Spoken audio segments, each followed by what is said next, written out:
Hello everyone, welcome along. My name's Ash and today we have another FIFA 23 Tactics replication video for you. Today I want to talk to you about Lionel Scaloni's Argentina system, 4-3-3 system in particular that they have utilised in the Qatar 2022 World Cup.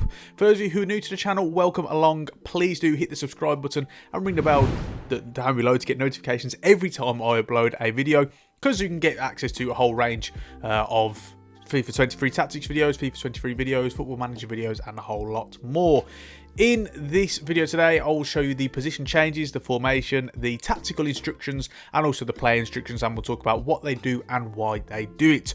Before we get into that, if you want to see how this tactic ranks compared to all of the other systems I've covered, please do go and check out my Patreon, because on there you can get access to my FIFA 23 Tactics package with ratings, rankings, strengths, weaknesses, and suitable teams to play as for every system. You can also find a whole host of other great perks on there as well. Also, check out my video games podcast. We've done a recent one covering the Saints Row games franchise of games and what happened. Why has that regressed so much? Why has that failed so much? So do go and check that out as well.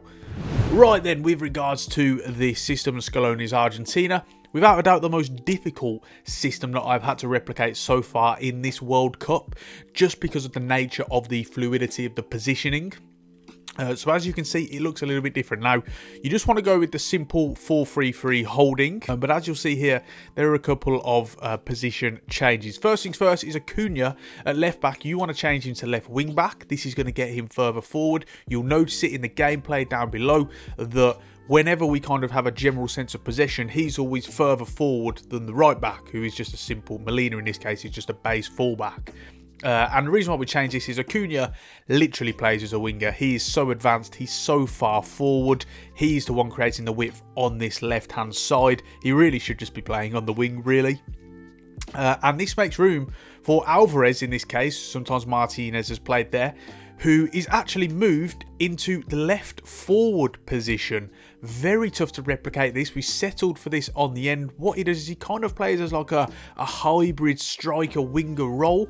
And Messi obviously plays as that kind of false nine, hybrid striker, attacking midfielder role.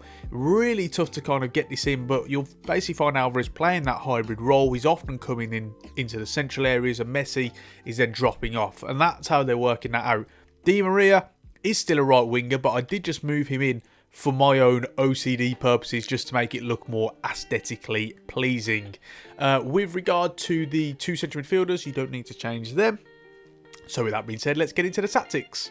So with regard to the tactics, starting off with defensive style, we have press after possession loss, allowing you to employ a counter press whenever you do lose possession. The width is on 30. It's going to be balanced. It's the final time it can be balanced before it goes to narrow. If it goes any lower, you'll find that they do stretch out a little bit more, just a tad bit more, as they try and help to complement that counter press if and when they can.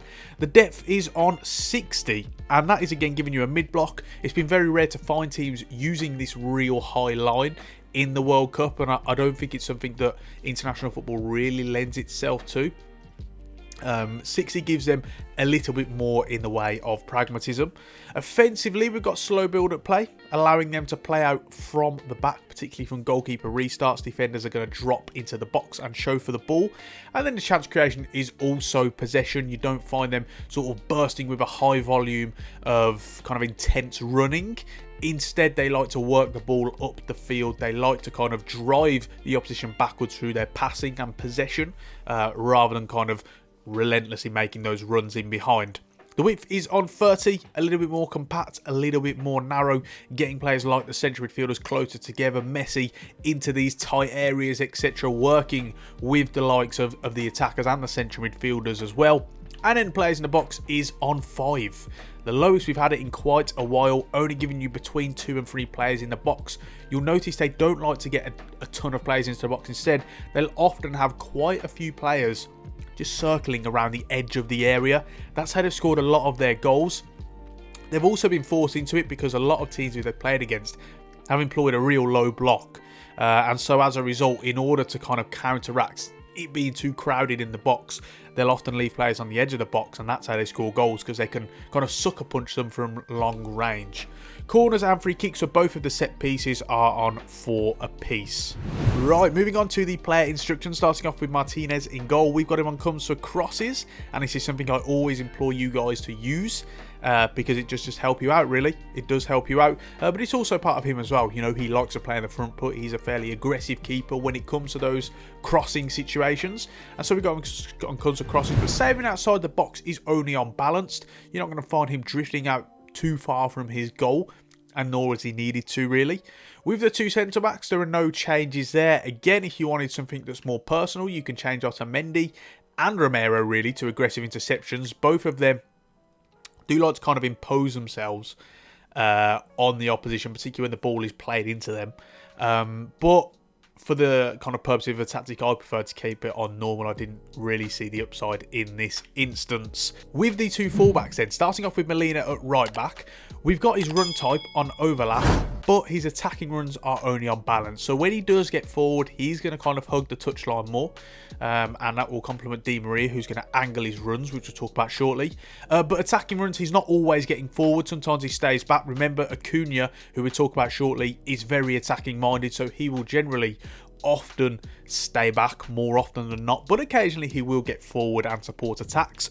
With Acuna, on the other hand, of course, playing that left wing back role, he's on during the attack and he's on overlap as well. And as I say, I can't emphasize enough just how attacking he is within this system. A really pivotal part of their build-up play down that left-hand side. Fernandes in midfield, then we've got him on cut passing lanes. He's playing more of a withdrawn role in this system compared to what it's like at Benfica. His attacking support is stable while attack, further emphasising that. You know, otherwise, if he gets kind of dragged forward, you're going to find a lot of space and be open, vulnerable to counter-attacks. His defensive position is cover centre, and his positioning freedom is stick to position. With Rodrigo de Paul on the right side of the central midfield, he's on stay back while attacking, and he's also on stay on the edge of the box with a cross as well. Again, their midfielders don't really like to venture forward too much in terms of in this system anyway. You know, a lot of the attacking work is done from the front three, is done from Acuna as well. These guys are there to kind of supplement them more. He's kind of playing a more withdrawn role within this system. Generally, he will support attacks, but in a more of a deeper, more passive instance. Position freedom is stick to position, and defensive position is cover wing. With McAllister on the other side, a bit of more of a generic approach. We've got him on balanced attack, and we've also got him on balanced crossing runs. Occasionally, he does get into the box, particularly when Messi has dropped off and he needs that extra bit of support in the box if a ball is going to be delivered, etc. And in his positioning freedom is drift wide. He will come out wide to help support particularly Acuna in this left-sided kind of channel. With regards to Alvarez as well, who will often be kind of more coming inside. So McAllister's the one who is going to come out wide and help support him. And in his defensive position is cover wing. Moving on to Di Maria, who is at right winger then. He's on comeback on defence, first things first, to make sure that he's tracking back. And then his chance creation is cut inside. So we mentioned earlier with Molina, he's going to be, when he does join the attack, on the overlap. He's going to be hugging the touchline. Well, with Di Maria, to complement that, he will angle his runs and cut inside. It will play in with Messi, who we'll talk about shortly, who will be looking for those players to get inside and fill the space that he vacates. His support runs are on get in behind, and his support on crosses is get into the box for the cross. With Alvarez on the other side, naturally, because you've got him at left forward, he has the striker instructions rather than the winger instructions, so please do remember that one. His support runs stay central, and why you want this is because his base position will be on the left, slightly on the left, kind of in the half channel, so you don't want him drifting out too much. You want him kind of acting as that hybrid striker, so with that in mind, you need him on stay central, and his attacking runs are also on get in behind. To make sure that he's still playing as that half hybrid winger that we've alluded to, you want him on comeback on defence as well. He needs to come and support Acuna if and when he can. So finishing off with Messi then. First things first, attacking runs, false 9. He's going to drop off. Really hard to kind of replicate his position, but I settled on him as a striker in the end, but he's just playing that free role. He really is. Often, you know, when I was watching the games, I'm thinking, is he an attacking midfielder? Is he on the wing? Is he up front? he really drifts everywhere. So part of that is false 9, and it's also drift wide on support runs as well, picking up the ball in lots of positions, looking to drive forward either with possession or with his distribution. False 9 as well, with him dropping off, you've then got the runners of Alvarez and Di Maria to then kind of make amends for that.